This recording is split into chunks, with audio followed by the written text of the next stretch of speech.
One spot. Alabama businesses now have access to a centralized statewide electronic filing and remittance system for sales, use, and rental taxes, allowing city and county taxes to be filed along with state taxes through a single website, myalabamataxes.alabama.gov.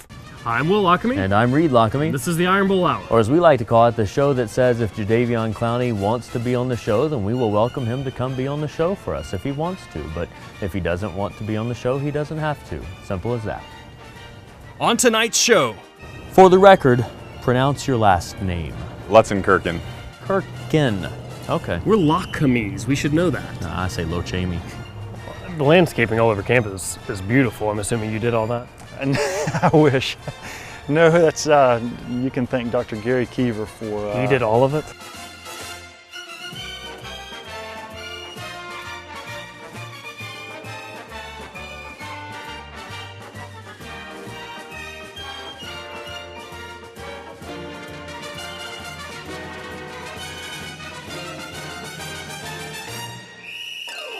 Reed, it's time for a very windy edition of Agree to Disagree. Oh yeah, I feel like a supermodel. What? It's blowing through my hair. It's a windy episode. Facts are facts. In this final year of the BCS, the SEC seems to be somewhat less mighty than it's been during its recent run of 7 straight titles. Will there even be an SEC team in the big game this year? Unfortunately, Will, for Mike Slive in the SEC, this is the year when there will not even be a team in the game. So, like the old saying says, 7 is enough, Will. I don't see how you're seeing this, Reed. Alabama, who of course has won however many in a row, now going for however many in a row. Yeah, they won like 9 games in a row. Reed, they have one ranked team left on their schedule, LSU, at the beginning of November. They're clearly just Is Auburn not ranked right now? No, they're not, Reed, and okay. probably won't be, at least by the time Alabama plays them. Yeah. So at this point, one team left. That's all they have to practice for and work towards. They're done. Wait, Alabama's so are you in. assuming then that Alabama is going to win all their games? I'm not assuming. You've seen Alabama play this year, I'm not assuming. right? I've seen them play. And I you've know looked at the statistics. They're like very much in the middle of the pack. I know they're ranked number 1. Coaches that team, Reed, that's fine. When it comes down to it, they're going to win the games they need to win. Alabama will be in the game again this year. Listen, don't get me wrong. Alabama is a good football team this year. I don't think they're quite as good as people think. If you watch them play, the evidence would suggest otherwise. But the problem is Alabama is not so good that they're not going to slip up. Listen, remember in 2009, Will, Alabama basically lost to Tennessee. This year with, LSU on the schedule, sort of scrappy Tennessee team that almost beat Georgia this past weekend. Reed, that's a Georgia issue, not a Tennessee issue. Well, listen, my point is between all those things and whoever they're going to face in the SEC championship game, I think this Alabama team from the East, which no one will care about. But listen, I'm telling you, but Alabama is just loose enough this year where they're going to drop one game, and unfortunately that is going to be enough to put them out of the hunt this year because look, with teams just like Oregon. It put them out of the hunt in 09 and 11. And I know Alabama loves nothing more than losing a game that they cannot lose and still winning the national championship, but this they're year, SEC West, Reed, they have dominance. Doesn't matter this year. The SEC is down with teams like Oregon, Clemson, Ohio State, all these teams that have really easy paths to the national championship game. This is unfortunately it's too bad for Alabama. Better luck next year with your new head coach once Saban has left. Alabama, Oregon, count on it. We'll see. Clemson always loses. The seats on the upcoming college playoff selection committee are starting to fill up, and of particular interest is the inclusion of former Secretary of State Condoleezza Rice among the group. Is she a good fit for this position? Gosh, I hate to be sexy here, but Reed, there's no place for women in college football. I think what you mean is sexist. I meant sexy, actually. Oh, okay. There's no place for women in college football, period. More or less deciding the most important thing in the game, which is who plays for Holly Rowe? There's a place for Holly Rowe right there on the sideline. Yeah, on the sideline, away from players. Okay. And just every now and then getting close enough to a coach just to stick a mic out. Reed, I don't want her making any decisions for me. So your argument is that women should not be involved. Even Miss Terry should not be involved at all? Reed, now wait a minute. There's women, and then there are women. Well, listen, okay, let's put it this way, Will. If Condoleezza Rice should not be on the committee, who should? Why should she not, apart from being a woman? Some men. Just men in general? Men that have played football, I guess, if you want to narrow it down. Okay, so just to be clear, Condoleezza Rice, former Secretary of State, Right. very intelligent woman. Scared me to death when she got that Yeah, I role. believe also she's a pianist. You can look that up, but I think that's right. No. I think she's a concert pianist. That's my whole issue here. No, I don't. I think you're misunderstanding the word. So listen, here's the point. She's a very intelligent woman, and you want people who've been playing football to make these decisions. Will, has this whole concussion thing just passed you by? These are people who are in no position to be making decisions at all. I suppose, as sexist as you are, that you think Condoleezza Rice should be like teaching a cooking class or something like that. A woman teaching? No thanks. No, absolutely not. That's Reed. even more hardcore than I thought. No, don't they have some kind of football game for women? What's it called? Some kind of bowl game?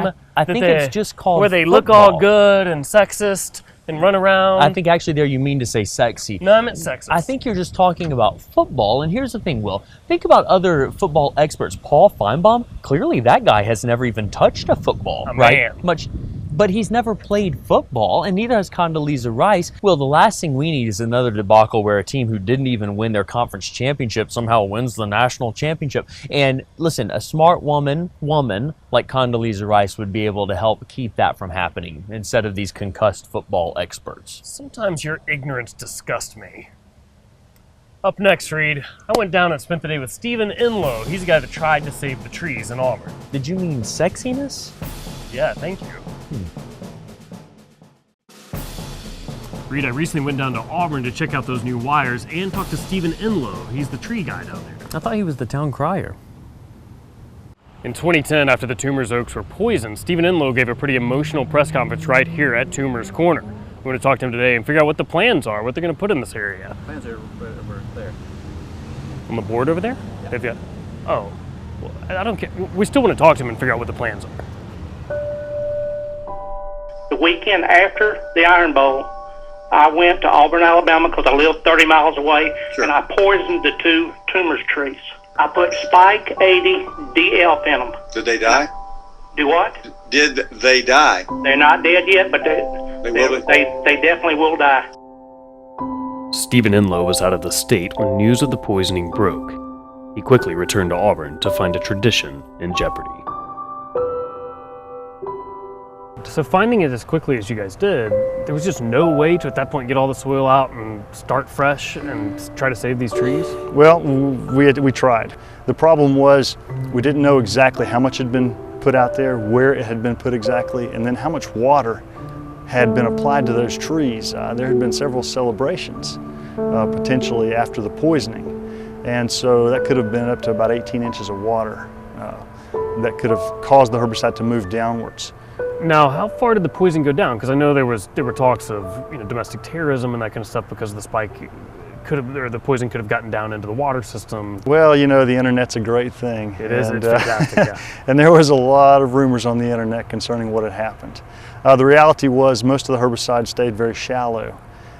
It did not move to groundwater. We did testing later to subsequently show that. Are you now aware of how he put the poison around the trees? Do we know how that happened or what the story was? No, that's never been disclosed. If you had to guess how someone would do that, I don't even know where to start. Is it a powder that you would sprinkle out, or? I suspect that he took and mixed some with water and dissolved it in the water and dumped it onto the ground at the base of the trees. Gotcha. We he don't looked like know. a good Samaritan at that point, watering the trees. Could have just knocked over, had a drink cup and just pretended to knock it over at the base of the trees. At what point did you realize these trees are not going to make it? With this herbicide, the way it worked, the trees would re-leaf out and green up again after the symptoms would manifest.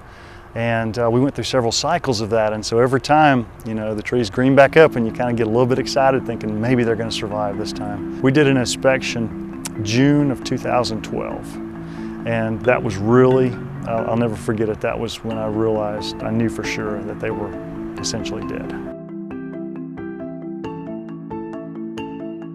Now, you kind of made a name for yourself, or at least people remember your face. I mean, you grew up a lifetime Auburn fan, I guess, because you had a lot invested into these trees. I grew up in North Carolina. I went to NC State, so big Tobacco Road basketball fan. Always had a passion for SEC football, though. The opportunity to come to Auburn back in 2007 presented itself, and I jumped on it. That day was the press conference day. It was a tough day. It was a shocker. Got up there for the press conference and started going through everything. Then I got hit with the question, are these trees going to live? From my understanding, I think there's about a 1 to 2% chance that the trees could survive. Are you now ruling that out? Are we sure that they are in fact going to die? I know that's a loaded question. It's an emotional question. I always want to hold out hope. Based upon the technical experts I've consulted with around the country, the concentration of spike basically found within the soil would suggest there is a very low probability. And it was at that moment, it was like time froze. And I realized that I was about to have to tell the Auburn family that the Toomer's oaks were going to die. And it hit me like a sledgehammer. And you know, they talk about preparing and training for interviews like that. And I wasn't ready for that. And it caused me to step back and get a little choked up. So we've been trying for 3 years to win an Emmy on this show, and I think maybe more crying may help with that. So I need to maybe take a lesson or two from you how to conjure some tears up. So. I don't know if I can give lessons on that at all. It was genuine, it was real, and it was unexpected.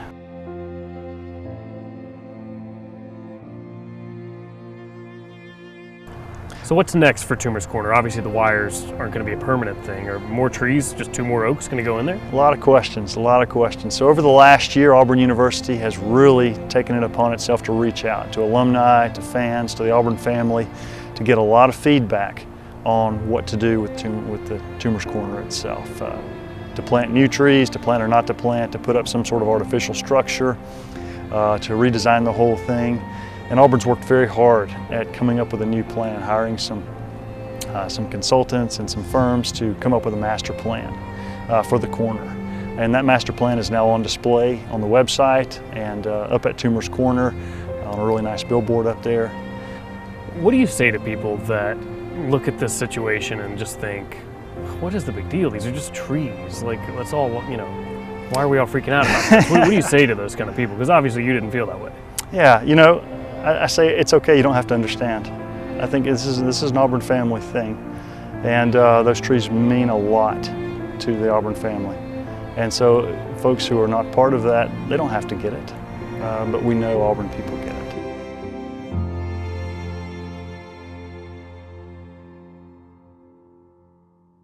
Damn that guy that did that. Yeah, who was that did that? Do we remember what the...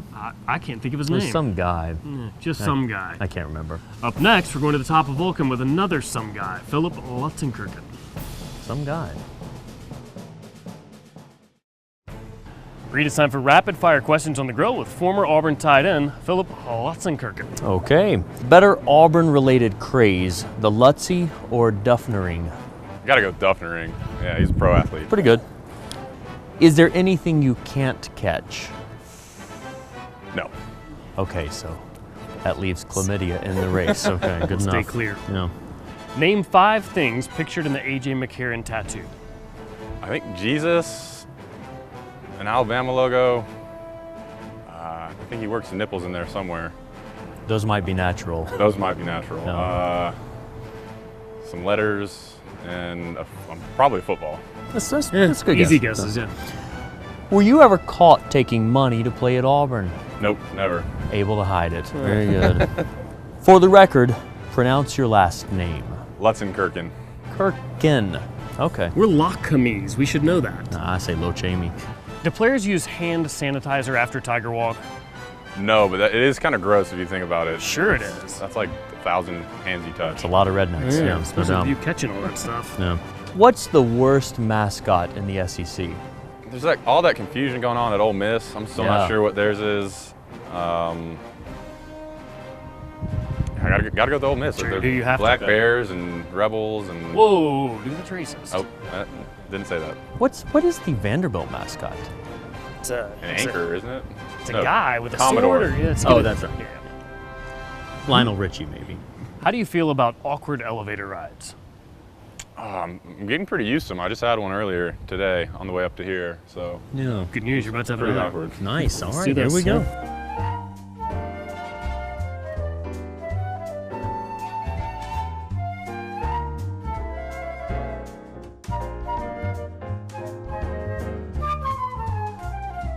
All right, so now that we've got your name right, I feel comfortable moving on with this I interview. still don't feel confident about that, but We can move on. You though. got to trust him at some point. All right, now you were at Auburn at an interesting time in the program's history. Of course, the 2010 season just historic and fantastic, and the 2012 season just really awful. How do you sort of justify the difference? What's the difference there between those two? I mean, they're just complete opposites. 2010, we literally caught every break that you could, and I mean, 4 games where we came from behind and ended up winning. I mean, you look at the Iron Bowl alone that year, the fumble that Mark Ingram had, Antoine Carter created. Have you ever seen a football roll in a straight line before like that happen? It's not supposed to. It's physically, I don't think it's possible. I'm not still not sure what happened, but it was rigged. That's what you're saying. Okay, I see. Yeah. But then in 2012 it was the complete opposite. Like everything was going against us. Just every bad break you can think happened, and it just kind of snowballed on us. Whereas in 2010 it just kind of built up to this great thing, and so I don't know. Maybe it was karma. Let me ask you this question, because people who don't know anything about football, Condoleezza Rice, people like that, they like to say that 2010 was just about Cam Newton, and from an insider's perspective, and people who really do know football, where are they wrong? I mean, he was definitely a big part, but I think you got to go and look at the offensive line that year. Had 4 seniors that had played a combined like 109 starts in their career together, and so that was huge. And then the defense, the senior class alone, we had 22 seniors that played a lot and contributed, and so I think that, whereas in 2012 we only had like 5 seniors on the team that were and they weren't good at football. No, we were terrible. That was the problem. And so yeah, it just didn't work out in 2012. So in that game, the 2010 Iron Bowl, the game that made 60% of the state hate you, did you know you were for sure getting the ball on that touchdown Wait, so pass? the state's not 50-50? I don't think it's exactly 50-50. We're not good with math, but did you know you were getting the ball on that play for I sure? did. That was a play where I was the only option for so if we weren't open, we might not win that game. And they called it in the huddle, or we didn't huddle, but they called it on the field, and I knew I was going to have a good touchdown. And is that an exciting feeling, or did that make you nervous knowing? No, it was exciting. At the time, I kind of did that goofy touchdown dance. Oh, we'll talk about that. Oh, yeah. And I remember coming off the field and Neil Caudle saying, "What did you just do after you scored?" And I had no clue until we saw the highlights of it. And now I'm a dancer. By the way, I think it's Neil Candle. All right, now it's time for something we do called word association. We'll say something. You have to immediately tell us what comes to your mind. Okay. No thinking, right? Short answers. Here we go. Word association. Roll Tide. Bama. Toomer's Corner. Gone. So sad. Gene Chizik. Stud. Gus Malzahn. Stud. St. Louis Rams. Not on my best side right now. Cam Newton. Freak. Ha ha. Guy got kicked off Alabama. Did he? What a joke. Condoleezza Rice. Congresswoman? And should stay that way. No, not a political science major. Nick Saban. Coach. 2010 Iron Bowl. Greatest comeback of all time. Those were good answers. Yeah, no kidding. Did a good job. Yeah, for sure. Yeah. Somebody's played that game before. Yeah, no doubt about it. Let's take a very quick break and then come right back for This Is Your Life? Welcome back to the Iron Bowl Hour. I'm Will Lockamy. He's Reed Lockamy, and that's Philly Lutzenkirchen. That's not the way I would have said that. Well, that's what the producers told me. Okay. Here we go. It's time for This Is Your Life, Phil. This is where we take some researchers. This week it was our friends Tom and Evan, and we decide which one's good, which one's bad by asking you some of the questions they gave us. You ready? Yeah. Here we go. Okay, this is your life, question mark. Your Auburn teammates have been quoted using words leprechaun and river dance to describe you. Is that true? False. That one's false. That's not true. That's not. I've never heard that. Seems like it'd make most sense. I actually have an article to show you later that's You are a German-born DJ and techno music producer. I get mistaken as that a lot. There's some DJ Lutzenkirchen over there overseas that I guess is pretty hot right now. different guy though. He's hot. Not you.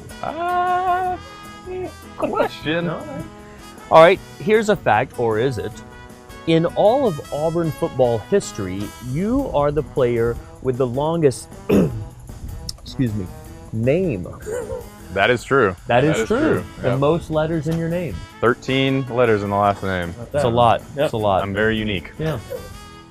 You've been in the trench with Jeff Whitaker. I have been in the trench with Jeff Whitaker. How was that? How did it go? That ended very poorly on my part, but I heard it was a pretty successful show. Yeah, you get to show off your smile. So I did. Yeah. I did. It's still my favorite thing that's ever happened. Yeah.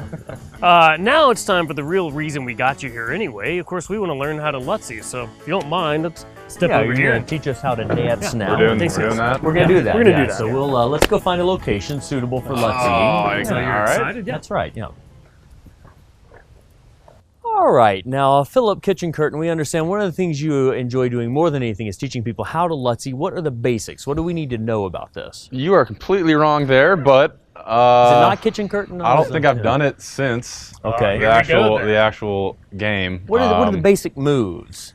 All right, kinda- you gotta really just get all the awkwardness from your whole body and just kind of like Not get gonna be it easy for get it you. in there. Okay. Get it in there. Gotcha. And then you kind of flail around in excitement. Yeah. All right. Sort of like the wind things at like the Well, at car one- dealership. Show us, and then we'll try to do it. At one point, you All right. seem to be hovering above the ground. Is there a way I to? actually levitated Yeah. in the middle of that. I did. David So Blaine. You let's see what kind of you got. just You wore the shoes. flail for it. around, you know, Okay. something like that.